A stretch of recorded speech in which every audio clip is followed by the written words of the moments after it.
Hi, everybody. I'm Daniel. I'm a former pupil of the Freeman Studio, and I've been working with Sam for quite a long time. Very briefly, I was an intern at New Dramatists, and I was looking at the plays one day, and I picked up this play called The Few. Oh, that was the first play? That was the first play I read by you, and I thought, who is this guy? And I won't tell you how, but I somehow got his email, and I have been working for him ever since. What I love about The Few, I've just one or two questions, we'll open it up, I guess. What I love about The Few in all your plays, there's always some sort of kind of profound existential turbulence. It's always on the fence with hope and faith, and where that line is kind of drawn. I was wondering if you could just kind of expand on that in all your plays writ large, and specifically Little Bear Ridge Road, which just premiered on Broadway very recently. Hi everybody. I don't know. It just kind of, I think like the only way to really figure out like what kind of playwright you are is to like write 10 plays. And I had to write more than 10 plays before I kind of figured it out. And I think, the first couple plays that I had in New York, this is going way back, like 2009, 2010, were very different from what I'm writing now. The first two that I had, the first one was at page 73. The second one was at, it was the last play at the Old Ohio down on Wooster Street or something. And they were black comedies. And they were really, I think they wrestled with some of the same themes, but they were very, very different. I've just like found over the years, I'm not really answering your question, but I found over the years that like the plays that I like are dealing with deep, profound, messy things. You know what I mean? Like one of my pet peeves about modern plays is sometimes I feel like they arrive at a thesis statement, and I just like deflate whenever that happens, because I'm like, that's not like write an essay. You know, like plays are about like these sort of like multiple perspectives and this sort of heath of understanding, and I don't think they need to arrive or should arrive. I mean, like what's a thesis statement in Hamlet? Who knows? You know, or Our Town, or you know, like So I just find that like it just interests me to examine these questions, you know, rather than like create some like Rube Goldberg machine of plot and causality, you know, which like who cares about plot? Right. So one of the most important lessons you instilled in me as a writer is it's all arbitrary. Write what interests you, because you don't know what the world's going to look like in 2 years, 5 years. Yeah. All you have is your plays, right? Yeah, that's right. You grew up in Moscow, Idaho, the theater capital of the world. Yeah. How did you find your way into the theater? It's funny. I answer this question differently every time I get asked it, because like it was a lot of different things. I mean, I had always been interested in writing, and I think when I was a teenager, I went to this fundamentalist Christian high school in Moscow that's run by this guy named Doug Wilson, who is now at like the forefront of the Christian nationalist movement. He was like on CNN the other day. So I was in that environment. It was a very kind of strict, the earth is 6,000 years old, kind of, you know, gay people go to hell kind of environment. And I knew I was gay. And so that kind of immediately like made me question everything. And I started writing when my English teacher, who was the pastor's wife, read selections from T.S. Eliot's The Wasteland out loud in order to make fun of it. Oh my God. To say like, this is godless literature. And I was like, what is this? And I immediately sought it out. And the good thing about Moscow is it's got the University of Idaho there, which has the state's largest library, you know. And so I just kind of went into the Saks, and I discovered some stuff, and I got into the beats, and like I wrote a lot of poetry, but all of it was kind of in secret because I didn't really feel like I could share it with anybody.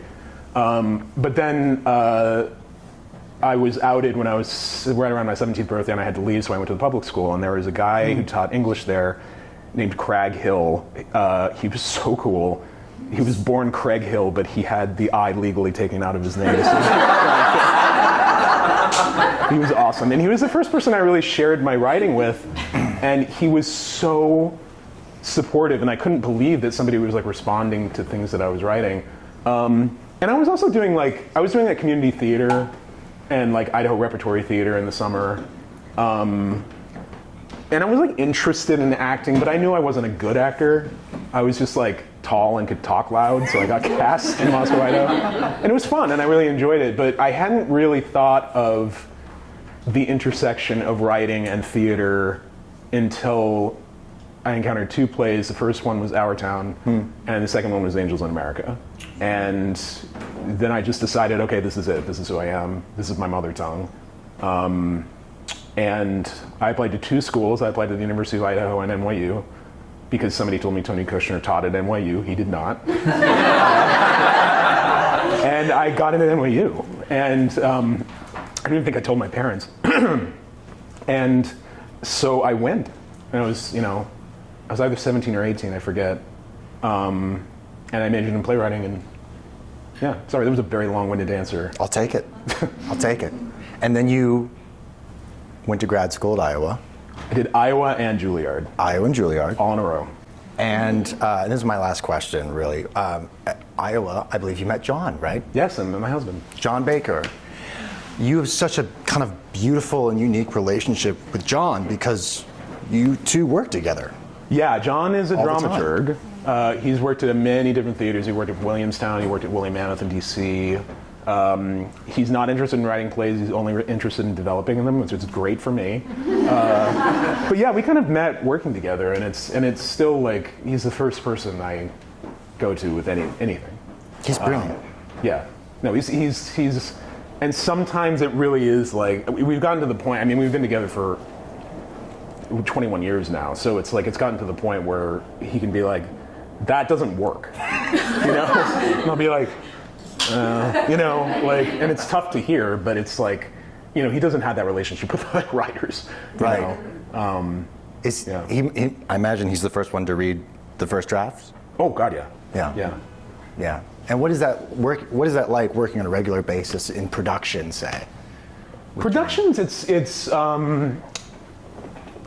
productions shift. I think my role really shifts. At least this is how I try to think of it, is like, I know some writers are still like, discovering plays in rehearsal processes. I really feel like I have to get the play to a place where it works before day 1 of rehearsal, because like I feel like on day 1 of rehearsal I am there in service of the actors, not the other way around. And so like I'm there to shape the play, make it better, but also if there's a problem or if something doesn't make sense, I'm there to be like, can I solve this problem with the text? So our work really, I think, he gives me notes on the production, and like, he knows my writing better than I do at this point, so, but yeah, no, the real work that we do is in like early drafts. It's beautiful. And that's all I got question-wise. Shall we open it up? Right? Okay, let's do it. And what I always say at these things, like, don't worry about asking something where it might be kind of personal or whatever. I just want this to be useful. Like, it's really hard being a theater artist, and we need to like communicate with each other. Yeah, let's get this. Hey. Hi, Stuart. Yeah, hey. So what is the most personal no, I'm just kidding. So you come out of NYU, and Yeah. I'm really curious, and I think it might be really interesting for guys like you come out of NYU, you have your training. How do you hook up with groups like with Partial Comfort? Yeah. Then start, like, how do you find your allies who then you start working with and trusting with your work to have a different set of ears than John? Yes. Or eyes? Yeah. So that you essentially, how did you go about building your team so that you were able to learn much more about your work than sitting alone in a chair? Yeah, it's a good question. I mean, the short answer is I applied to everything. So when I came back I did those 3 years in Iowa, and then I did the Juilliard playwriting program after that, which is 2 years, and that's what brought me back to New York. And I remember at that time I had applied to the Ars Nova Play Group, which sadly doesn't exist anymore. And I was in there with Annie Baker, Amy Herzog, Brandon Jacobs Jenkins. I mean, we were all there. You know what I mean? It was like all of, and like I remember Annie bringing in early pages of the Aliens. I remember Brandon bringing in early pages of Appropriate. I brought the Whale in there. You know, it was just like this really amazing time. This was like 2008, 2009. And I also was deeply involved in another thing that doesn't exist anymore, the Lark, which was a real loss. I mean, just like, I cannot overstate the loss to the playwright community that when the Lark went away. But I had applied for this fellowship that doesn't exist. Nothing exists anymore, called the Pony Fellowship. And it was this very unique fellowship that went to one writer every year. And it came with a free apartment for a year. Because it was the woman who ran it, was this wonderful woman who got her MFA in playwriting and then married a billionaire who is all over the Epstein files. So thanks, Mr. Farkas. But so I lived in this apartment on 45th Street. Me and my husband lived in this apartment on 45th Street, rent free, and I think we got like $1,200 a month to live on. And I made it my goal to write 6 full-length plays that year. I was like, that's what I'm going to do this year, is just build a body of work, which is the other really important thing to do, is to just keep going. Do you know what I mean? It's because you never know which play is going to actually, you know, break through, for lack of a better term. So that was a huge thing, and that also introduced me to the community of the Lark. And I got my first production because I was in the Lark's playwriting workshop with Lisa Cron, and I was working on a play. She liked it, so she sent it to Annie Kaufman, who liked it, so she sent it to Page 73, and they ended up producing it at Theater C at 59 East 59, which seats like 30 people. But it's that kind of thing. It's just like being in the community, you know, and I think the only way you get into the community is just put yourself out there. I mean, I know that sounds overly simplified, but yeah. And you have a fascinating story about the O'Neill as well. Oh yeah. I guess Well, that was a big thing. So I went to Iowa. I didn't meet John until my second year there. So my first year I was there alone, and it was kind of a depressing year, to be honest, because like I loved New York. I didn't want to leave New York, but Iowa had a good fellowship that I could live off of, and it's a great program. But I was just like not, like Naomi Wallace was supposed to be our teacher that year, and she like dropped at the last second. And it was just kind of a year like, ugh. But then right at the end of the year, I had started applying to things like for the first time in my life, and I had written a play in college. It was my college thesis called Norman Rockwell Killed My Father. And I had sent it to the O'Neill, the O'Neill Playwrights Conference, really just to get into the habit of writing things, or applying to things. Submitting. Yeah, and back then it was like, they made it so difficult. Nowadays you just email scripts, but back then you'd have to send like 4 physical copies in the mail. Anyway, so I sent it in, and I got a rejection letter, but the artistic director, the brand new one back then, Wendy Goldberg, wrote me an email and said, you got into the top 50s. And I was dined out on that for weeks. And then a few weeks later, I got an email, and she said, we had somebody drop out. I think it was Rabbit Hole. And so she went back to the 50, and she was like, instead of bringing somebody like David Lindsay Abaire, let's bring somebody in grad school. And she found me, and so I went to the O'Neill. This was 2005. How old were you? 23. Yeah. And that was really the first time I had this dramaturg named Max Welk, who at the time was like 89. Like he didn't fight in World War II because he was at the Yale School of Drama. And he was so cranky, and he came to me and he was like, your second act isn't worth 5 cents. And I was just like, oh, like nobody had ever spoken to me like that before. So I went back to my room, and I was like, I could either like go to Wendy, the artistic director, and be like, hey, this isn't working out with Max Wilk.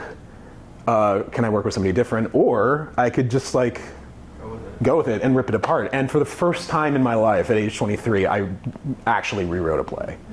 You know, and so I like completely rewrote Act 2. And he like showed up at my bedroom door in the crappy dorms at the O'Neill back then, holding my script, and he was like, "You did a lot of work." And I was like, "Yeah." And then I completely rewrote Act 1.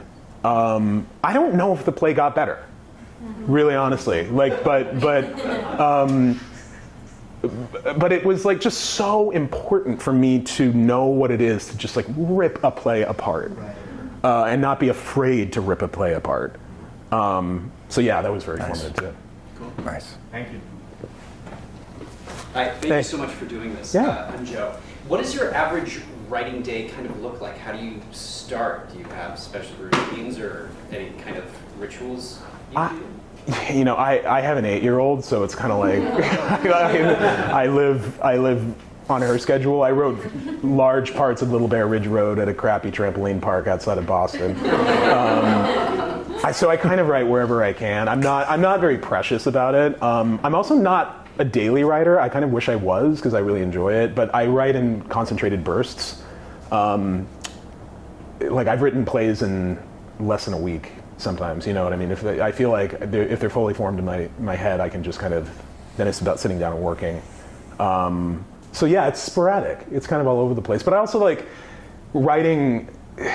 You know, like something I always do if I like am writing and I feel like I can't figure something out, I go for a jog and I think about it, and I can usually figure it out while I'm jogging because there's just the physical activity of it. So yeah, I think it comes in many forms, you know. Pen and paper or digital? Typing. Yeah. I once wrote a play longhand and I was like, I think I just did this for the feet of it. Thank you. Hi, my name's Amelia. Thank you again so much for doing this. This is really wonderful. I'm a playwright as well. Nice. And kind of bouncing off this last question, I'm in the throes of rewriting a piece of work. And I was curious, every play is obviously different, but how is it that you deal with the frustrations that come with reworking a piece of work?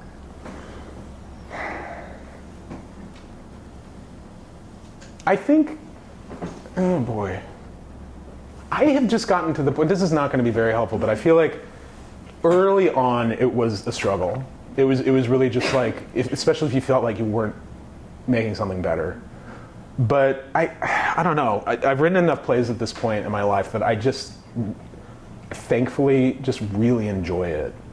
And so even when I feel like I'm not cracking something, or I'm making, or like I realize like, oh, this draft took a step back, like I still take a lot of joy in like going forward, you know? Like early in my career when I would get a bad review, I would make myself feel better by starting a new play. And it's what I always tell my students is sort of like you can't be in love with the idea of having written a play. You have to be in love with the idea of writing a play, because everybody would love to have written a play, you know. But it's the process that you need to kind of stay in love with, you know. Thank you. And feel free if there's practical questions about like auditions or whatever, you know what I mean. Like feel free. We can get to the nuts and bolts too. Yeah. Hi, I'm Xiao Xiao, an immigrant actor in this country. I have two questions. The first one is, I got hooked into your world through the Greater Clements. Yeah, Greater Clements, yeah. Clements. And through your work, I feel you focus always in the marginalized subjects of this country. Mm-hmm. And I feel if your world is is the image of this country, I probably wouldn't have migrated to this country. It's like it's relatable, but it's also very sad and gloomy, the atmosphere. And yeah, even the Broadway show, like the ending, I was like, what? That ended like that? Nothing is solved, nothing is resolved.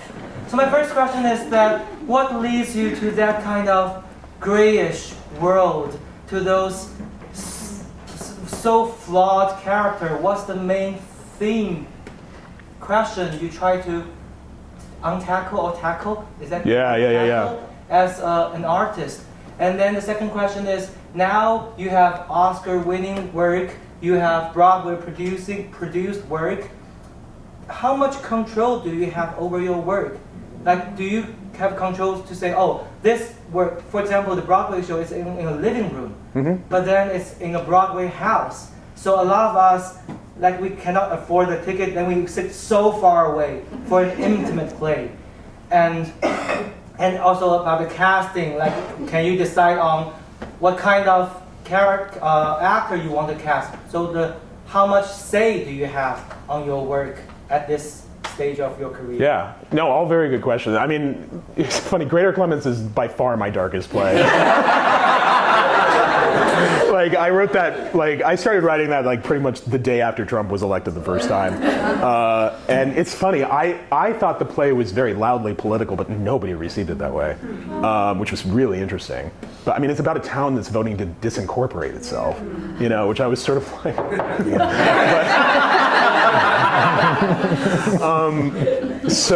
But yeah, no, that's the only time that I think I've ever written like a full-blown tragedy. That is a 3-act, 3-hour tragedy. But yeah, I think the worlds of the plays, like I think when I came to New York, having grown up in a small town in Idaho, I saw a lot of plays set in brownstones and a lot of plays where money just wasn't real. Do you know what I mean? People just like lived their lives, and I was like, how do they do any of this? And so I think I just got more interested in writing, you know, stories about, like, I mean, nothing I write is directly autobiographical, but they're all people that I knew. You know, like, not directly imported, but like, you know, these are landscapes that I know very well, and I still go back to Idaho frequently, and all my family's still there. So I think part of it was just sort of like, I want to tell these stories because I'm not seeing these stories anywhere else, you know what I mean? And I think there's a reason that you're like, you know, when you encountered my play, you were like, oh, like, this is different, you know what I mean? And I think that's one of the reasons that I've found my footing as an artist is by doing something, filling a gap, you know? Sorry, the second question was about like actors, like working with actors. So you mentioned Little Bear. That play was written because Laurie Metcalf and Joe Mantello approached me and asked me to write them a play. So that was like a custom fit play for an actor, which is really, I've done that a few times, but not very often. But I am very involved in casting. I'm in all the auditions. It's my least favorite part, but I'm there.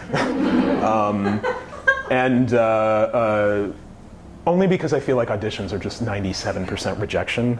I just feel awful, you know. But yeah, no, I'm very heavily involved. After the first production, normally not, unless I'm continuing to rewrite the play. But yeah, like Little Bear now is just kind of the kid graduated from college and, you know, in the universe.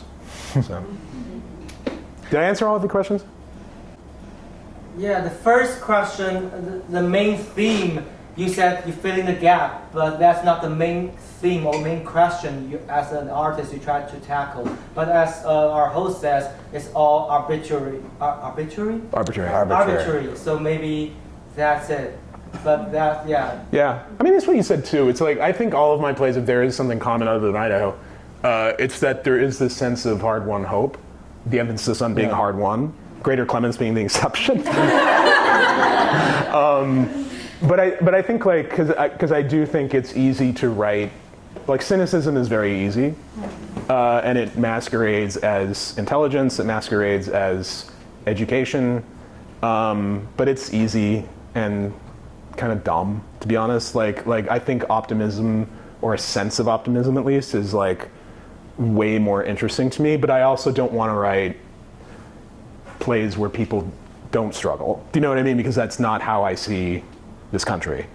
So. I think of Bright New Boise in the beginning and the end when the father's saying now. Oh, yeah. He's almost kind of evoking like action. Yeah. Like, and you start with that and you end with that. Yeah. Which I think is really beautiful and really kind of indicative of your work. Yeah, I think so. That kind of action. Yeah. Hi, I'm Chef. Hi. So this is sort of a follow-up question to that. So I grew up not too far from you. Oh, can I ask where? Elko, Nevada. Okay, yeah. Yeah, northeastern Nevada.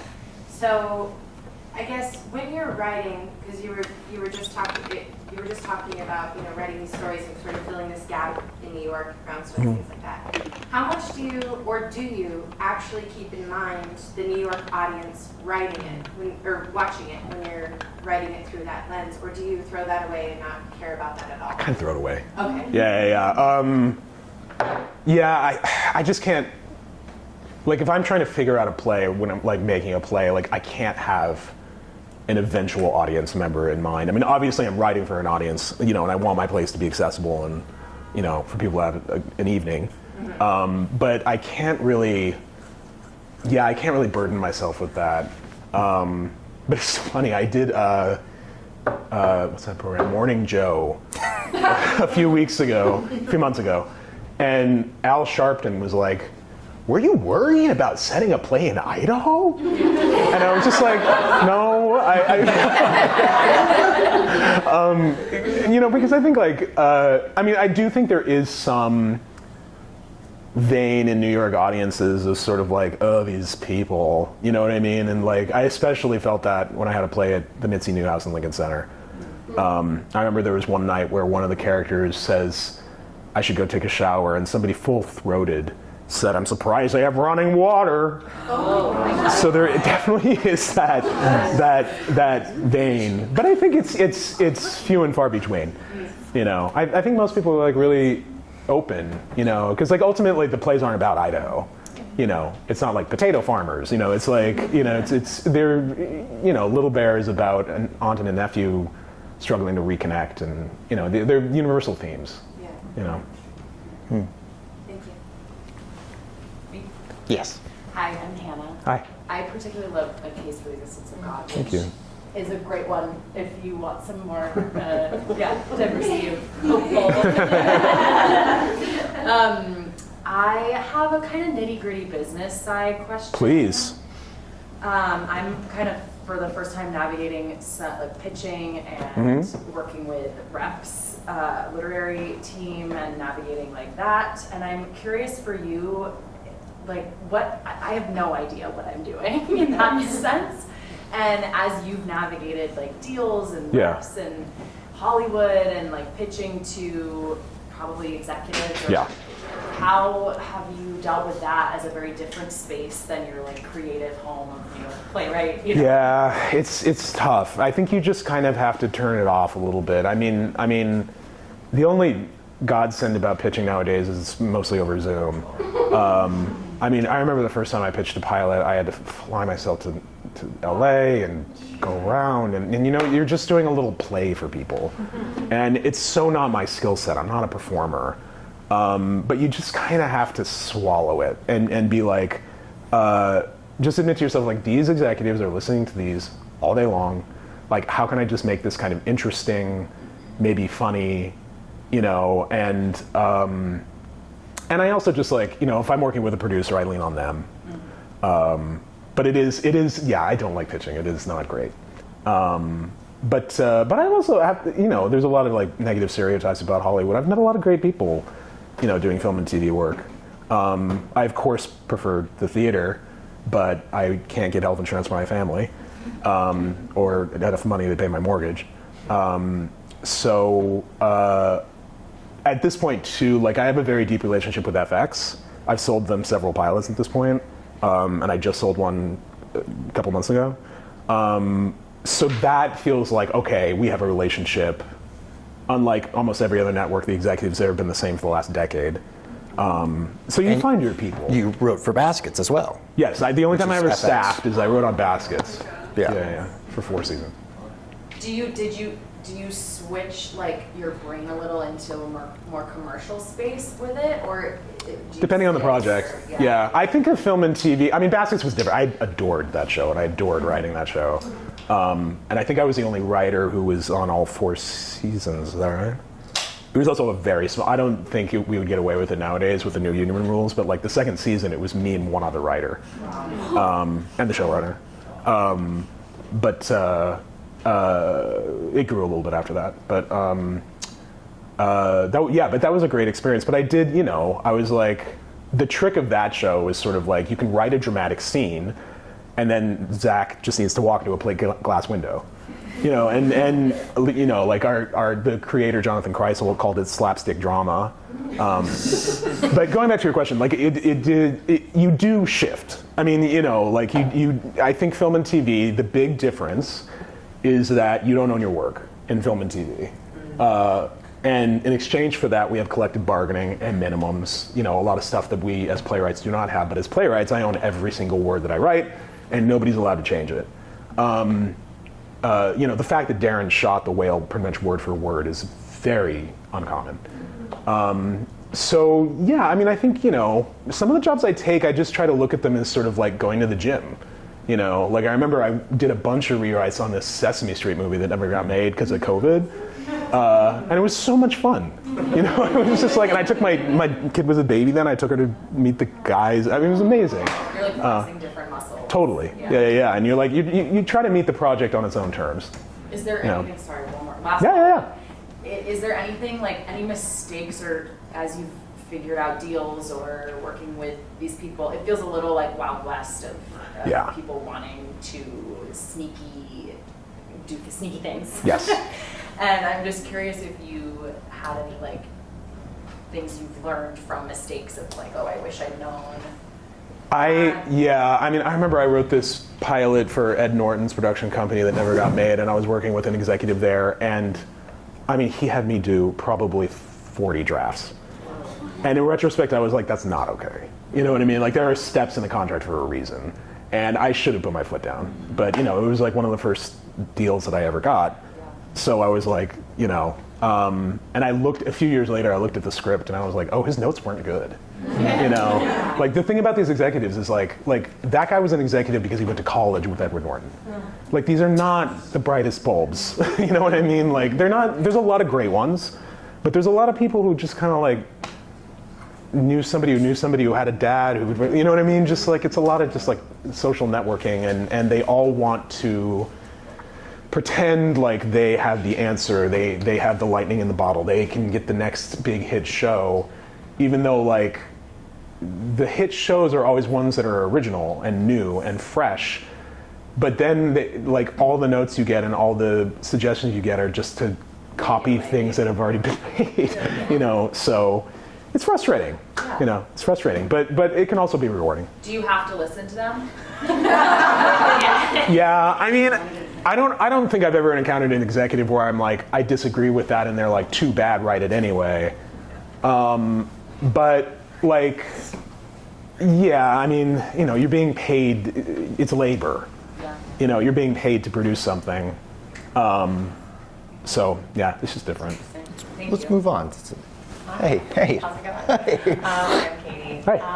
I have a very small, logistical question, Yeah. and then more of like an advice question. But the first is, do you outline when you write, or do you write and let what you're writing tell you where you're going?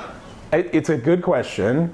I generally don't outline because I find it constrictive. Yeah. However, it's very hard, if not impossible, for me to write a play without knowing what the end is. I guess that would be my question. So even if you don't outline, you have an idea of not necessarily where you're going every step, but the very end. That's right. So it's almost like you're going on a road trip and you're going to Albuquerque, but you don't know exactly how you're going to get there.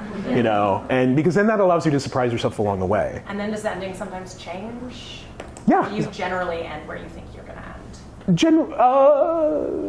Generally, but it ends in I remember when I first started writing The Whale, I always knew the end was him standing up and walking. Yeah. I didn't know Ellie was going to be there reading the essay, so that was like a discovery along the way.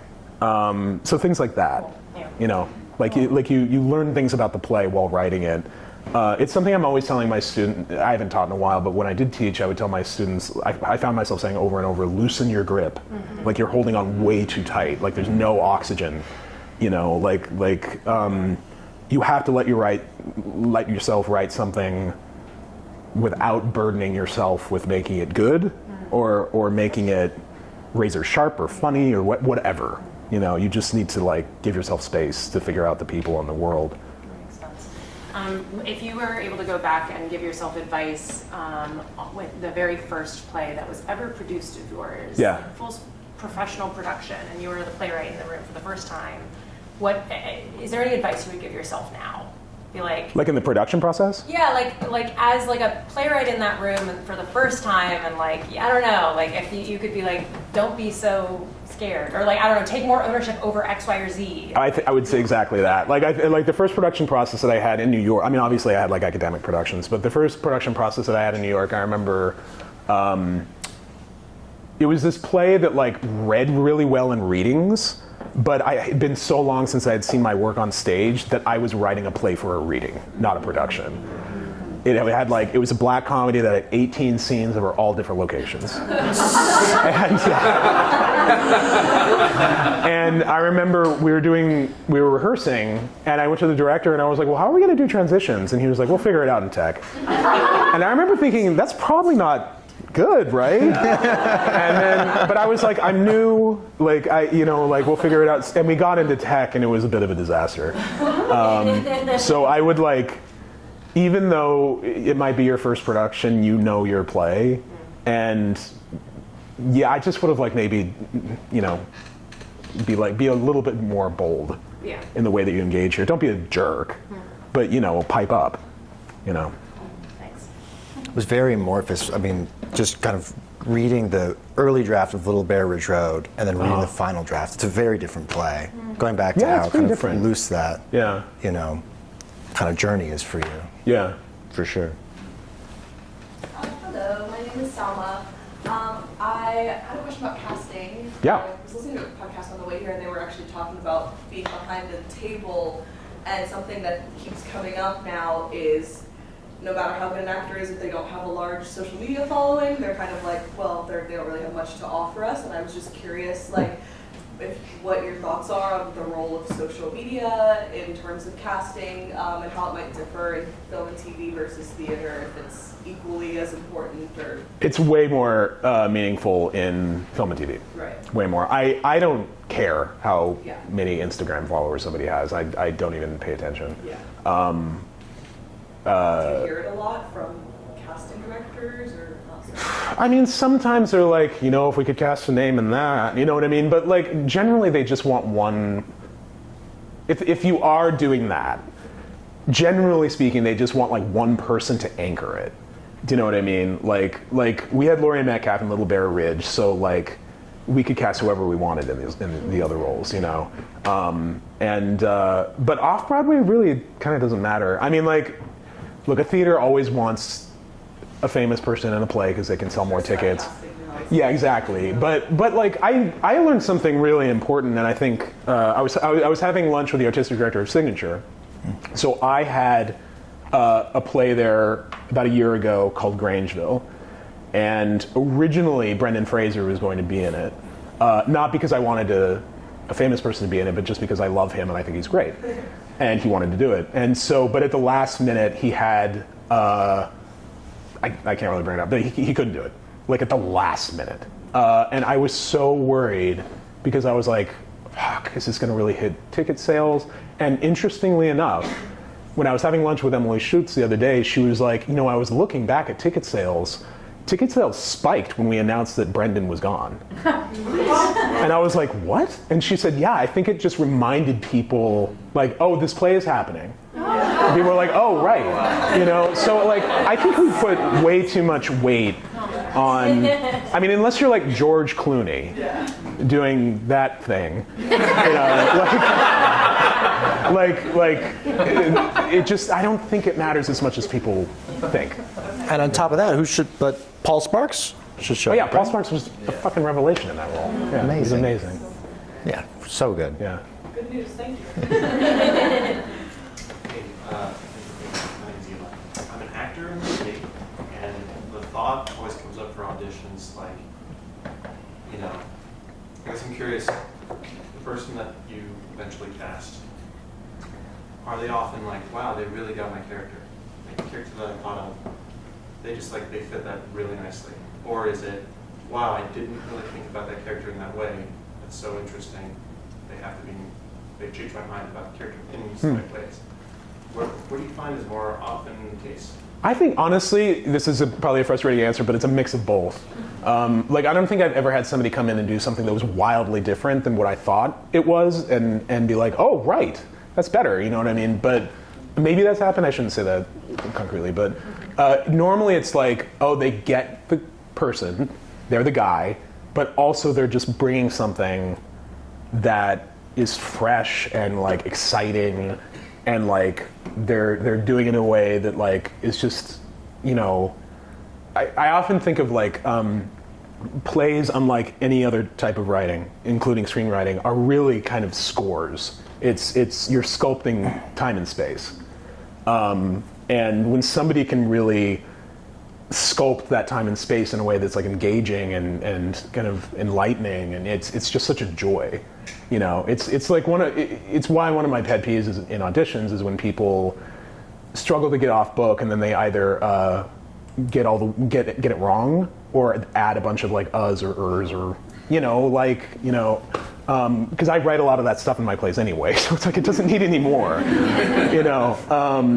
And also like I need to be able to hear the text clearly to know if it's working.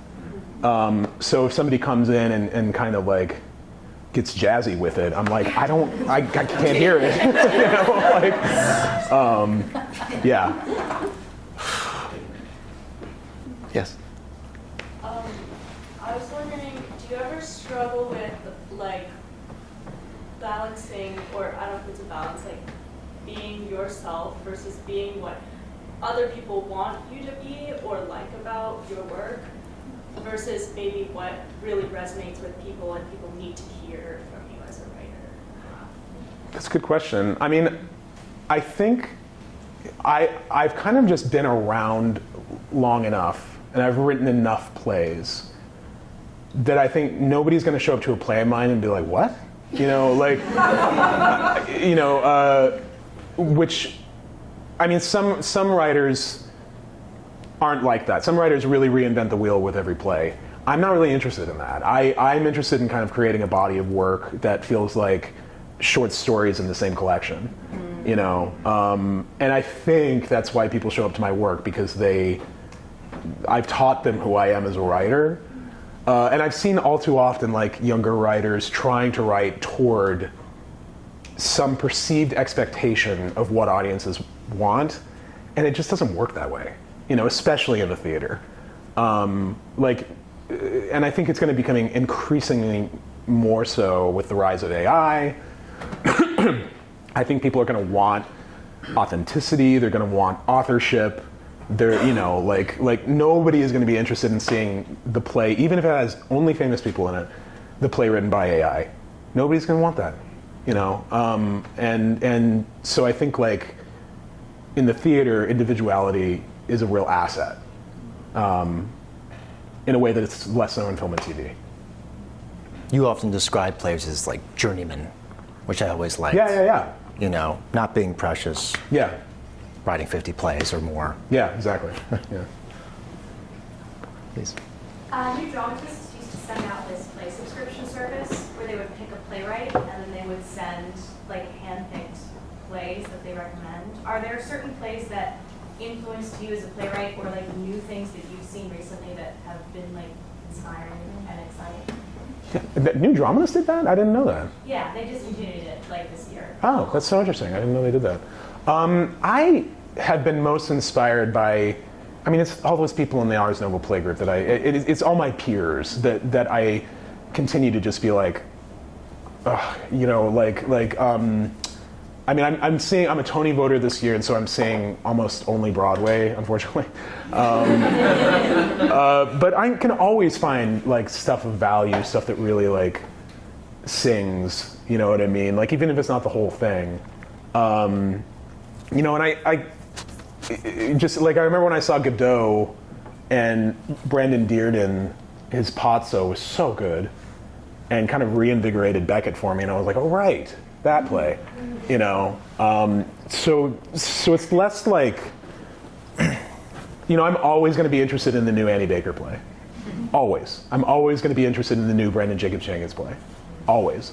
And I always learn something about myself as a writer by watching their work.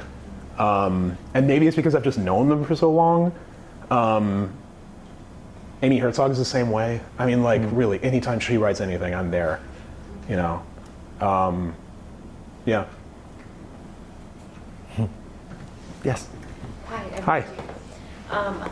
I'm curious, you talked about like not outlining and also not necessarily writing until you have like a good picture of something, and I'm curious like what does that look like? And maybe it changes for each play, but like at what point in the ideation process are you like, okay, I'm ready to write? Like how much of it do you have figured out? How much of it are you still like, how long is it like kind of gestating in your brain? Yeah. I think about plays for a long time before I write anything down. And I also think I'm a writer who I can't start from situation. I can't start from like, it's a high school reunion and somebody, you know what I mean? I can't do that because I'm like, who cares? Like, who cares about situation, you know? And so I really have to start from a place of like, what is the sort of like deeper ground floor of this play? Like, what am I getting at? You know, like when Joe and Lori approached me, they were like, I had never met them. And they were like, do you have an idea for a play? And I was like, yeah, it's a play about watching television. And really that play, I know it's about, you know, it's about a lot of different things, but it's always been firmly in my head a play about watching TV. And so like, it can come from so many different places, but I feel like I have to have a sense of what the play wants to feel like on a more like just gut level, rather than like, you know, what happens in scene 3. Right. You know. How much of the character, like the main character, kind of drives that in the ideation process, or like the figuring out of what it is? I mean, I definitely start once I figure out like the sort of like larger sort of, you know, the spirituality of the play or whatever. Then it really is about like who belongs in that framework. So I don't generally start writing dialogue until I feel like I do have a good sense of the central relationships. But those shift. You know, the first draft of Little Bear Ridge Road was about a mother and a son. And it just didn't work because they were overly familiar. And so I just shifted that dynamic and it changed everything, you know. More questions? Yeah. Hello, my name is Salma. I had a question about casting. Yeah. I was listening to a podcast on the way here, and they were actually talking about being behind the table, and something that keeps coming up now is no matter how good an actor is, if they don't have a large social media following, they're kind of like, well, they don't really have much to offer us. And I was just curious, like, what your thoughts are on the role of social media in terms of casting, and how it might differ in film and TV versus theater, if it's equally as important or... It's way more meaningful in film and TV. Right. Way more. I don't care how many Instagram followers somebody has. I don't even pay attention. Yeah. Do you hear it a lot from casting directors or not so much? I mean, sometimes they're like, you know, if we could cast a name in that, you know what I mean? But like, generally they just want one. If you are doing that, generally speaking, they just want like one person to anchor it. Do you know what I mean? Like we had Laurie Metcalf in Little Bear Ridge, so like we could cast whoever we wanted in the other roles, you know. But off Broadway really kind of doesn't matter. I mean, like, look, a theater always wants a famous person in a play because they can sell more tickets. Yeah, exactly. But like I learned something really important, and I think I was having lunch with the artistic director of Signature. So I had a play there about a year ago called Grangeville, and originally Brendan Fraser was going to be in it, not because I wanted a famous person to be in it, but just because I love him and I think he's great, and he wanted to do it. And so, but at the last minute, he had I can't really bring it up, but he couldn't do it, like at the last minute, and I was so worried because I was like, fuck, is this going to really hit ticket sales? And interestingly enough, when I was having lunch with Emily Schutz the other day, she was like, you know, I was looking back at ticket sales. Ticket sales spiked when we announced that Brendan was gone. And I was like, what? And she said, yeah, I think it just reminded people, like, oh, this play is happening. People were like, oh, right. You know, so like, I think we put way too much weight on. I mean, unless you're like George Clooney doing that thing, you know, it just. I don't think it matters as much as people think. And on top of that, but Paul Sparks should show Oh yeah, up, Paul right? Sparks was a fucking revelation in that role. Yeah, he was amazing. Yeah, so good. Yeah. Good news, thank you. Hey, my name's Eli.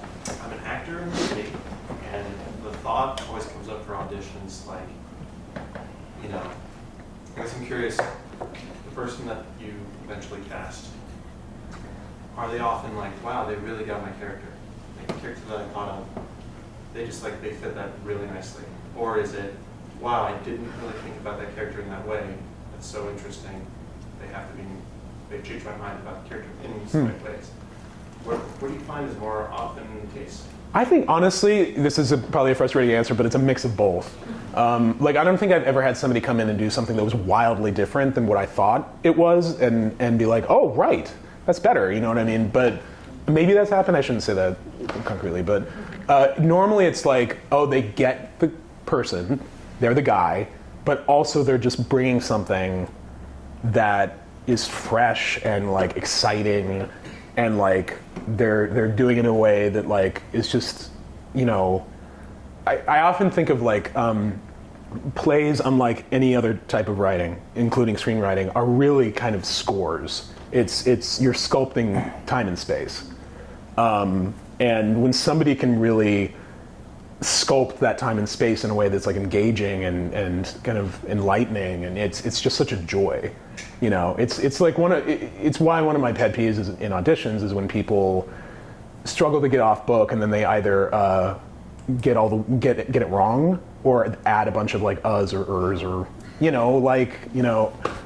because I write a lot of that stuff in my plays anyway, so it's like it doesn't need any more, you know. And also like I need to be able to hear the text clearly to know if it's working. So if somebody comes in and kind of like gets jazzy with it, I'm like, I can't hear it. You know, like, yeah. Yes. I was wondering, do you ever struggle with like balancing, or I don't know if it's a balance, like being yourself versus being what other people want you to be or like about your work versus maybe what really resonates with people and people need to hear from you as a writer? That's a good question. I mean, I think I've kind of just been around long enough and I've written enough plays that I think nobody's going to show up to a play of mine and be like, what? You know, like, you know, which, I mean, some writers aren't like that. Some writers really reinvent the wheel with every play. I'm not really interested in that. I'm interested in kind of creating a body of work that feels like short stories in the same collection, you know? And I think that's why people show up to my work, because I've taught them who I am as a writer. And I've seen all too often like younger writers trying to write toward some perceived expectation of what audiences want, and it just doesn't work that way, you know, especially in the theater. And I think it's going to be becoming increasingly more so with the rise of AI. I think people are going to want authenticity. They're going to want authorship. They're, you know, like nobody is going to be interested in seeing the play, even if it has only famous people in it, the play written by AI. Nobody's going to want that, you know. And so I think like in the theater, individuality is a real asset, in a way that it's less so in film and TV. You often describe plays as like journeymen, which I always liked. Yeah. You know, not being precious. Yeah. Writing 50 plays or more. Yeah, exactly. Yeah. Please. New dramatists used to send out this play subscription service where they would pick a playwright and then they would send like hand-picked plays that they recommend. Are there certain plays that influenced you as a playwright, or like new things that you've seen recently that have been like inspiring and exciting? Yeah. New Dramatists did that? I didn't know that. Yeah, they discontinued it like this year. Oh, that's so interesting. I didn't know they did that. I have been most inspired by I mean, it's all those people in the Ars Nova play group that it's all my peers that I continue to just be like, ugh, you know, I mean, I'm a Tony voter this year, and so I'm seeing almost only Broadway, unfortunately. But I can always find like stuff of value, stuff that really like sings. You know what I mean? Like even if it's not the whole thing. You know, and I just like I remember when I saw Godot and Brandon Dearden, his Pazzo was so good, and kind of reinvigorated Beckett for me, and I was like, oh right, that play, you know. So it's less like, you know, I'm always going to be interested in the new Annie Baker play, always. I'm always going to be interested in the new Brandon Jacob Jenkins play, always. And I always learn something about myself as a writer by watching their work. And maybe it's because I've just known them for so long. Amy Herzog is the same way. I mean, like, really, anytime she writes anything, I'm there, you know. Yeah. Yes. Hi. Hi. I'm curious, you talked about like not outlining and also not necessarily writing until you have like a good picture of something, and I'm curious like what does that look like? And maybe it changes for each play, but like at what point in the ideation process are you like, okay, I'm ready to write? Like how much of it do you have figured out? How much of it are you still like, how long is it like kind of gestating in your brain? Yeah. I think about plays for a long time before I write anything down. And I also think I'm a writer who I can't start from situation. I can't start from like, it's a high school reunion and somebody, you know what I mean? I can't do that because I'm like, who cares? Like, who cares about situation, you know? And so I really have to start from a place of like, what is the sort of like deeper ground floor of this play? Like, what am I getting at? You know, like when Joe and Lori approached me, they were like, I had never met them, and they were like, do you have an idea for a play? And I was like, yeah, it's a play about watching television. And really that play, I know it's about, you know, it's about a lot of different things, but it's always been firmly in my head a play about watching TV. And so like, it can come from so many different places, but I feel like I have to have a sense of what the play wants to feel like on a more like just gut level, rather than like, you know, what happens in scene 3, Right. you know. How much of the character, like the main character, kind of drives that in the ideation process, or like the figuring out of what it is? I mean, I definitely start once I figure out like the sort of like larger sort of, you know, the spirituality of the play or whatever. Then it really is about like who belongs in that framework. So I don't generally start writing dialogue until I feel like I do have a good sense of the central relationships. But those shift. You know, the first draft of Little Bear Ridge Road was about a mother and a son. And it just didn't work because they were overly familiar. And so I just shifted that dynamic and it changed everything, you know. More questions? Yeah. This question just popped up in my head, and I'm sorry if I'm asking you to dig down a rabbit hole and be too specific or something, but you just said you sit with the play for a long time in your head before you start writing it. What do you think is that impetus that spills over onto the page? Like from your head onto the page, how long are you sitting with it sometimes?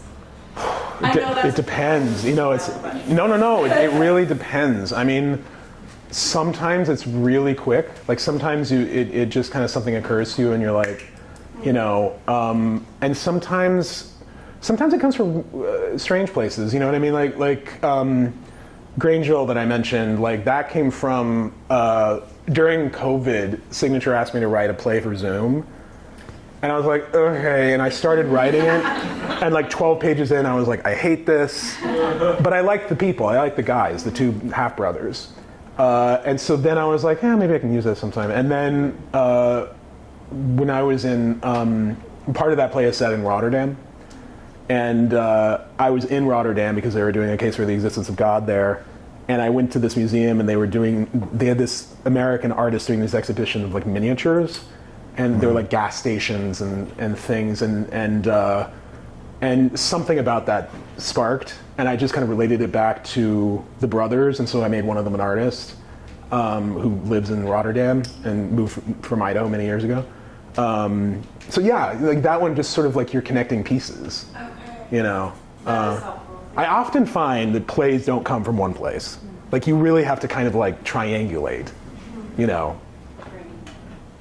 And something you've said to me, kind of on a foundation, I hope I can say this, Sure. but writing dialogue you said to me in the past, which I think is really beautiful, is kind of serves as just generally as a balm for anxiety, stress. It just kind of like centers you.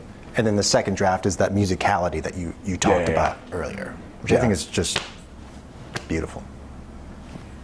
This is kind of along these lines. What are like the images that come to you? Like what first visits you to make you like? What's the spark that?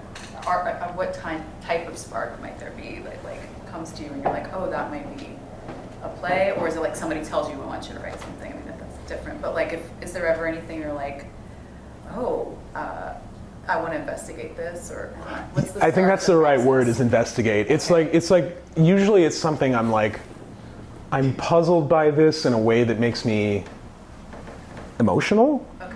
And I just want to figure out, you know, I mean, I often feel like a play is a 15,000 word answer to a question that doesn't have an answer. You know what I mean? Like it's just like it's a 15,000 word investigation of a thing, you know.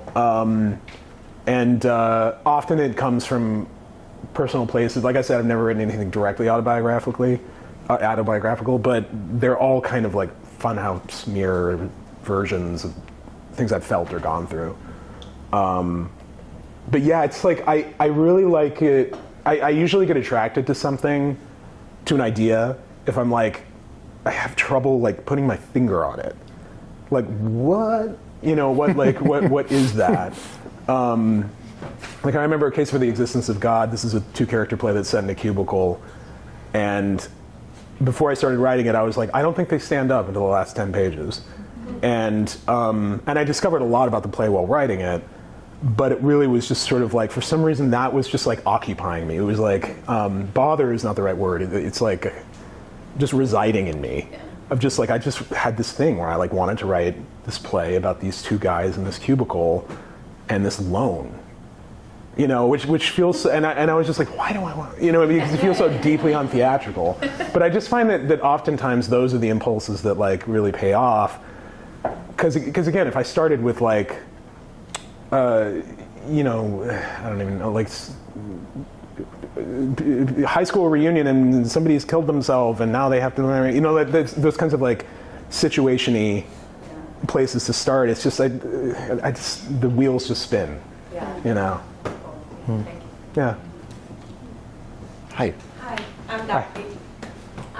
As an actress who's kind of starting to write for the first time, do you have any recommendations, except for reading a lot of plays, any recommendations for texts that help you kind of start?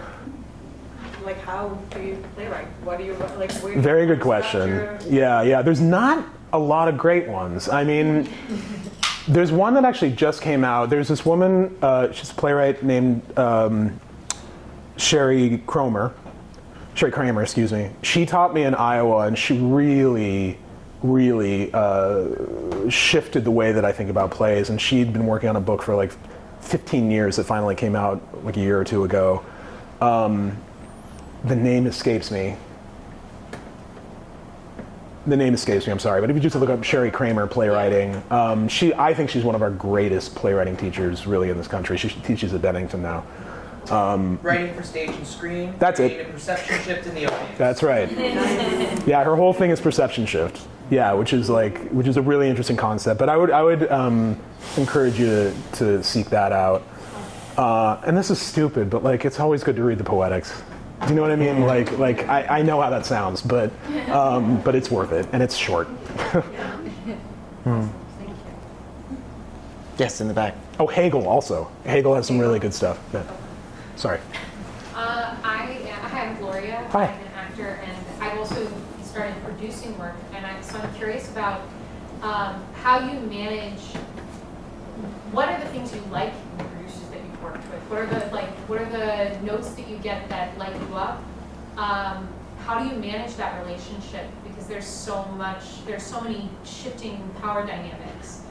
And I guess the second question is like, I've got a couple of projects that I'm shepherding through early stages of development, through readings and things like that. And where are the places, like the places you started, that you'd look to if you were me now, as like the shepherd of these projects? Like, where would you go to find safe harbor for those things? Yeah, I mean, again, it's hard right now because a lot of them went away because of the pandemic. Trying to think, what's around still? God. I think Club Thumb still has the emerging writers group.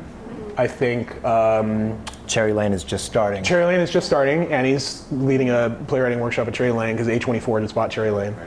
Public theater, I think, still has one. Yeah, Public Theater. Yep. Ars Nova. But didn't that go away? Ars Nova has a specific that's coming back within like literally just the last year and a half. Oh, good. Okay, good. And I think it was very comedy focused at first, but it's branching out. Okay, good for them. And La Mama actually just started a. Oh yeah, you should talk about La Mama because you're like a resident there.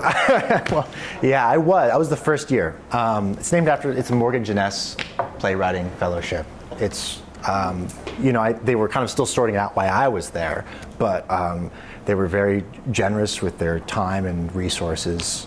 Morgan Jeunesse was a wonderful dramaturg who recently passed away. She was an agent for a long time too. Yes. Yeah, wacky. But she was always just way more interested in dramaturgy. Yeah.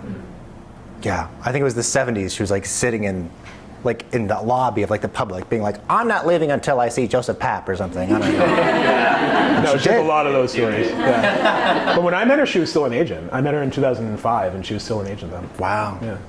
Yeah. Please. Have you ever felt like you've lost your voice, or like you seem like you have such a clear purpose?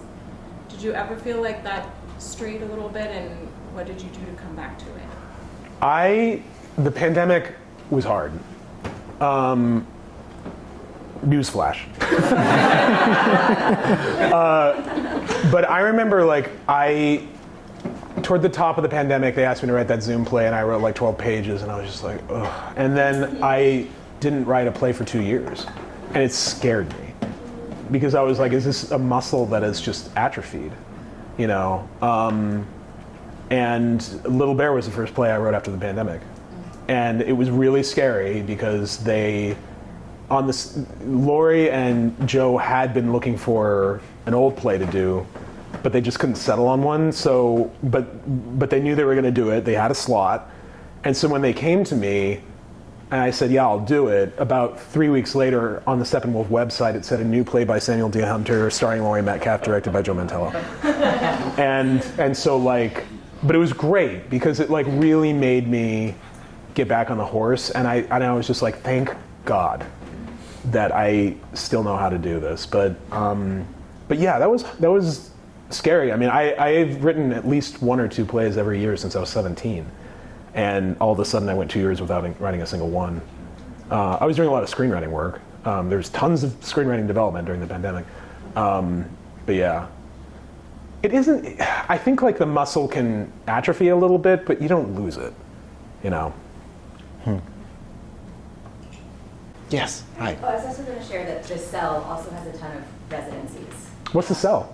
The Cell is a building that a woman bought many years ago that is 4 floors, and they have probably 20 to 25 residencies every year. Oh, wow. And they give you a chunk of money, and then you can also apply for New York State artist grants in conjunction so that you can sort of, that's great. They'll sponsor you to apply for that too. And then you get a space, you can do a performance, you can also do not a performance. That's great. And they give you 2 weeks usually. I think it depends, some are a little bit longer, and then sometimes after that they'll actually go on to produce some of those pieces in full. That's great. Wow. And you can apply as a playwright, you can apply as a team, so it's great. This is the thing is that CEL? Yeah, it's The Cell, all lowercase. It's on 23rd Street between 8th and 9th is their building. It's 4 floors, so there's also a lot of people that are working on different floors at the same time. Oh, that's great.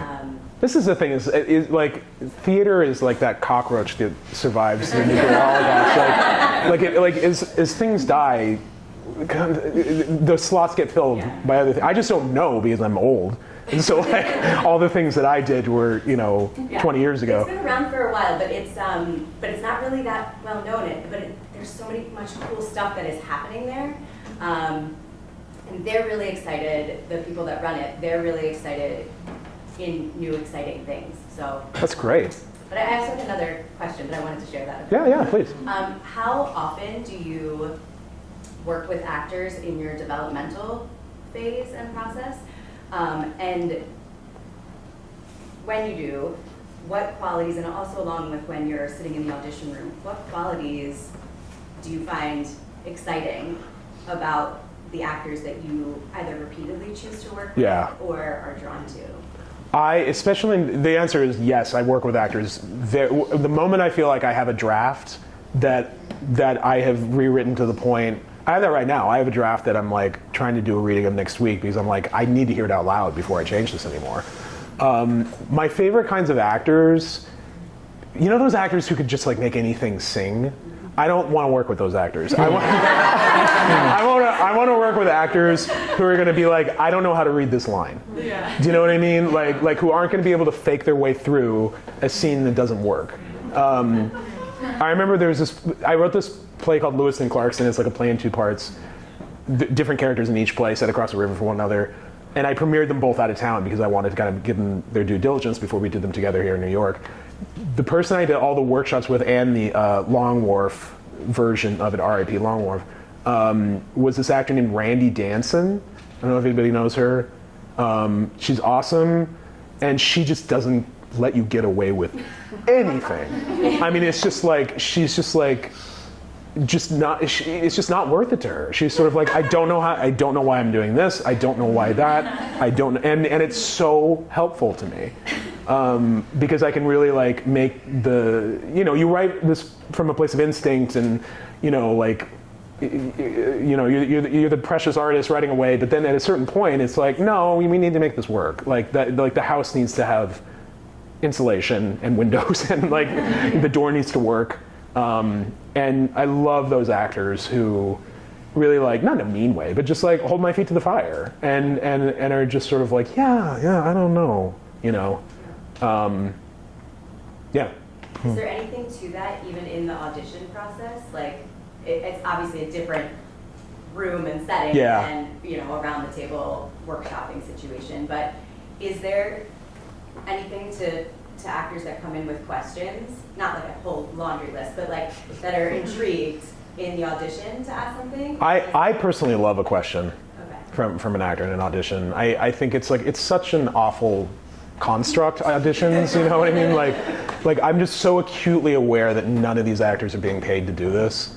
I mean, I'm not getting paid either, but it's just like, you went home, you worked on the side, or you put yourself on tape or whatever, and it's so much work.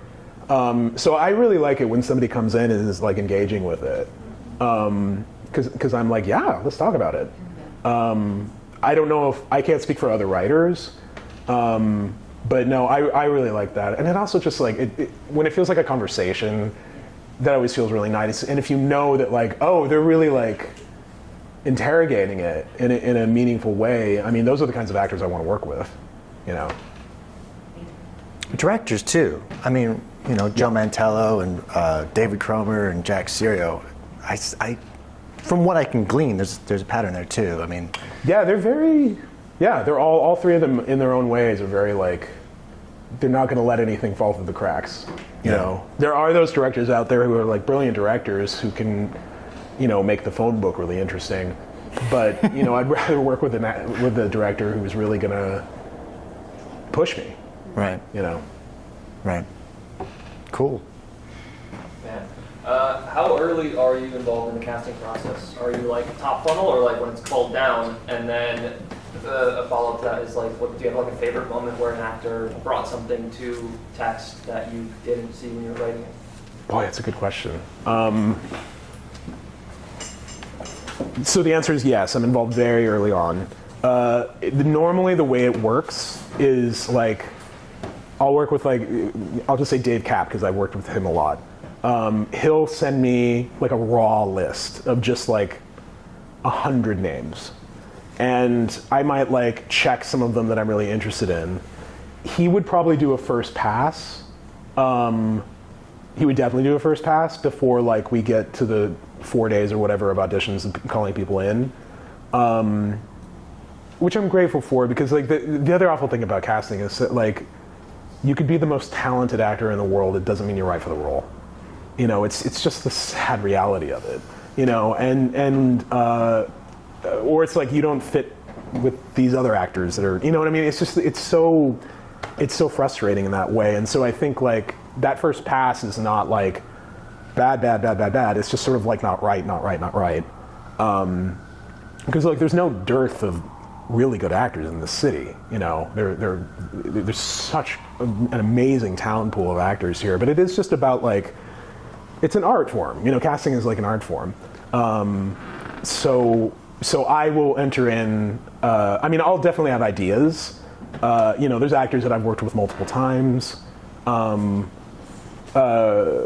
And then my favorite way to cast a play is to do a workshop with actors we're interested in, like a proper 3-day workshop so we can hear the whole play, really talk about it. They get paid a little bit of money, you know, and then we cast based on that rather than like, I saw you read 3 pages, so now let's commit to the whole play, you know, which is always like, you know. And then, what was the second? Oh, a moment. Oh, yeah. Okay, I know exactly what it is. So we were doing Lewis and Clarkson here, and we needed to cast Clarkson, which the 2 central characters are these 2 like 23-year-old guys who work in a Costco. One of them is like from the East Coast, and one of them is like dyed-in-the-wool Idahoan. And this guy walks in like this frumpy kind of jeans and an ill-fitting sweatshirt, and it was Edmund Donovan, and he just blew it out of the water. We had never heard of him. He had understudied he understudied the Snow Geese at MTC. That was his only credit. He was fresh out of Yale. He was just, do people know this actor, Edmund Donovan? Maybe here and there. He also did Greater Clements at Lincoln Center. The son who died, right? The son who died. Killed himself. Yeah.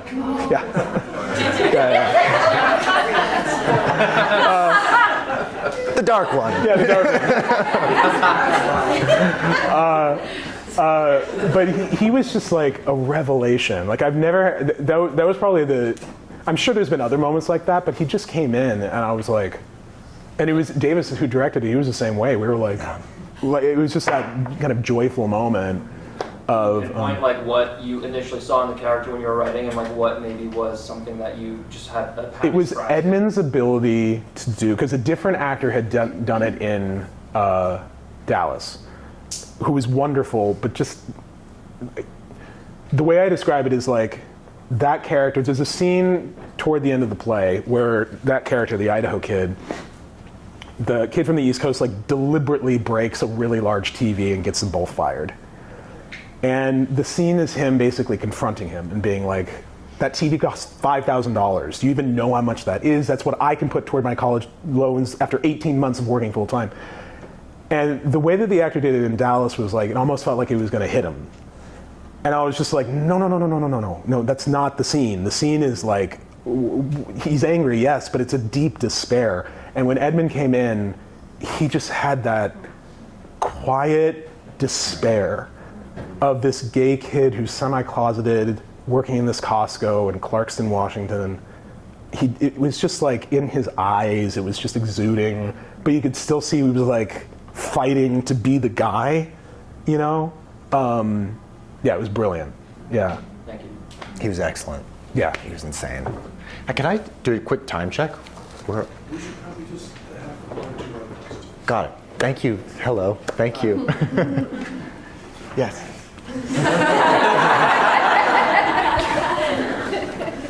Cool. One of the things I love so much about your work is the sense of place. And I'm just trying to break this down to like how you accomplish it.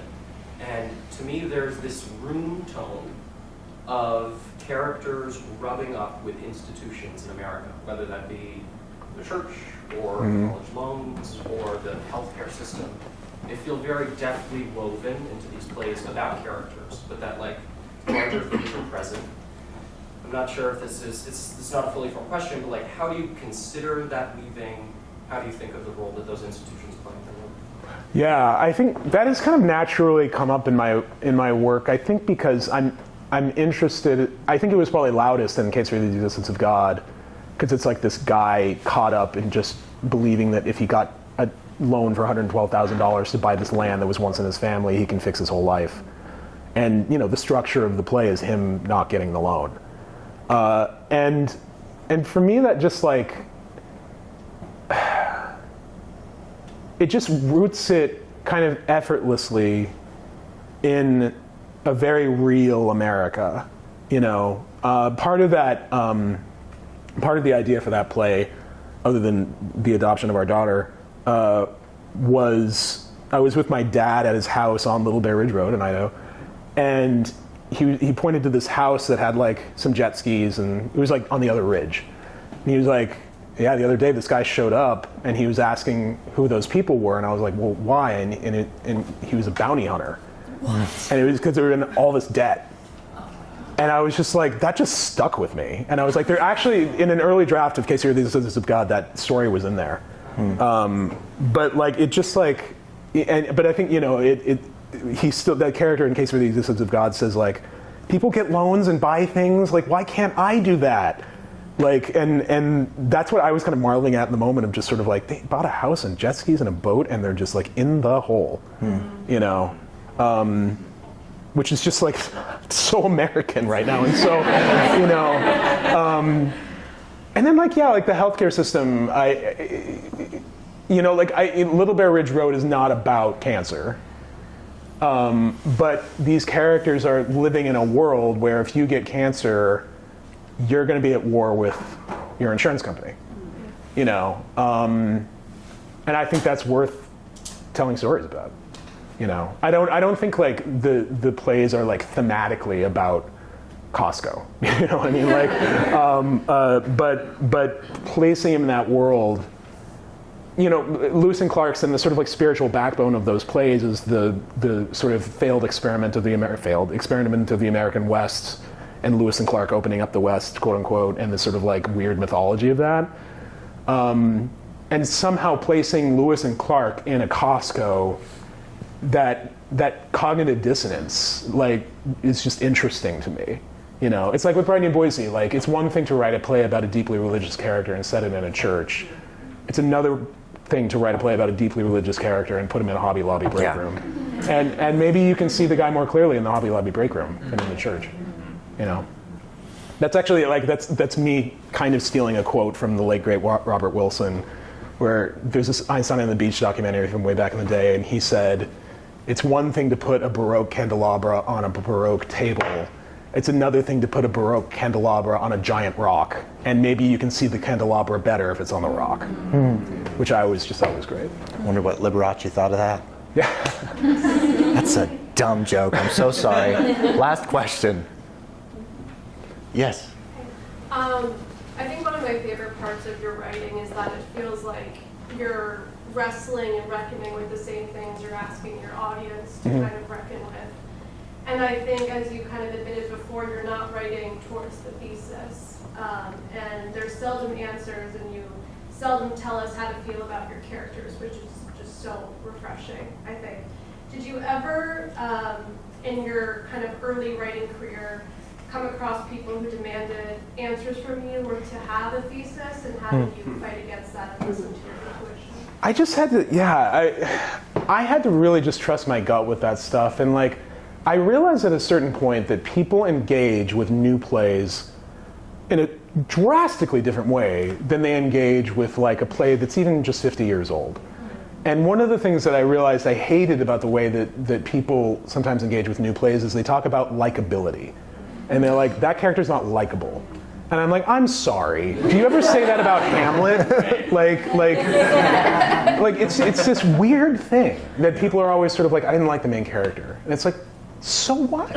Like, you're not having beer with the guy. Like, it's like, you know, and so I really just had to trust myself, because I did hear that a lot growing up. And I also heard a lot of like, you were writing too many pauses and silences. And I just was like, that's how people talk.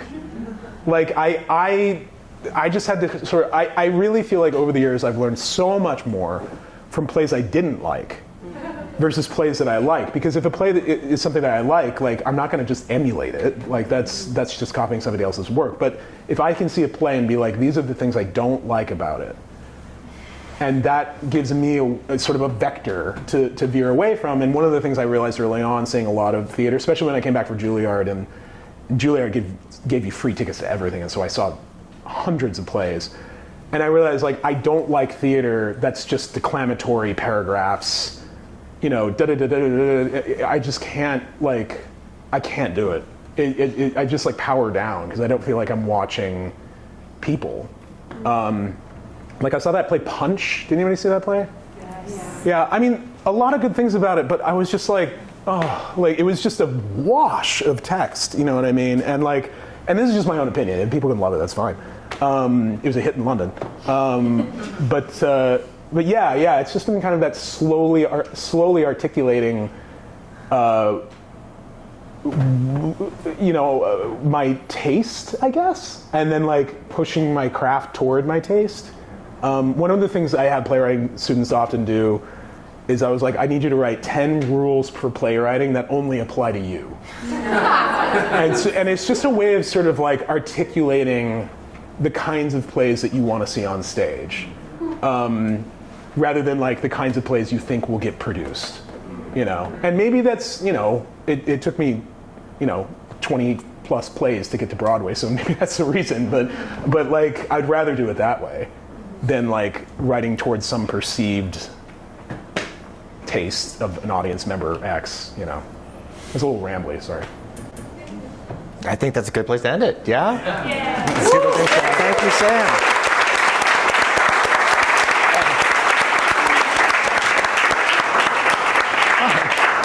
Thank you for stepping in. You could just do this all the time. Hey, so you got my number. Sam, thank you for doing this. Yeah, of course. These questions are so fantastic. And what I really love, the reason I love bringing writers in so much, and there's such a wonderful list of people that have been here, we hope we have more, is because actors need to hear from writers. Maybe writers need to hear from actors, I don't know, but actors really need to hear from the people that they're serving in telling the stories accurately, and to hear it in a loving, caring, supportive way just means a lot. So thank you. Thank you. And thanks to all of you for showing up on this Friday night. We stick around if you haven't been to one of these. We have things to drink and conversations to have. If you see somebody you haven't seen in a while, you get to reignite that, and maybe you'll meet somebody you don't know tonight, and you'll make a colleague or a friend. That's part of the idea of these things. We have more of these coming down the pike. If you probably know our newsletter, that's how you know about this, but if you don't, there's a QR code there. You can just go to our website, and then you'll be first notified for these events, because they do fill up. We have other free events you can hear about as well. So that's my little pitch. But mainly, I just want to thank you for being here, both of you. But thank you so much, Sam. Thank you.